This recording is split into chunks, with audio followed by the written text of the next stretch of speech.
哇！呢12款紫旗係咪好靚呢？佢哋係由保良局屬校學生同埋服務使用者為咗今年7月22號舉行嘅保良局賣旗日而設計㗎。我哋社會唔同各界啦，都可以互相咁傳遞、分享佢哋呢個愛心。燈膽發光發亮，咁嘅善心又一路延續落去咯。細小發人小燈塔，真正能量信不通。12款紫旗，款款我都咁中意，係咪好難揀呢？今年嘅設計係應今年嘅年度主題，寓意每個人都係一道星光，既可以照亮自己，又可以溫暖他人，好有意義㗎。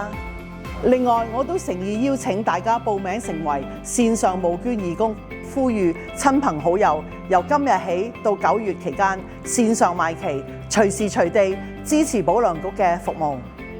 匯聚星光，閃耀人生，保良局 Shine On， 耶！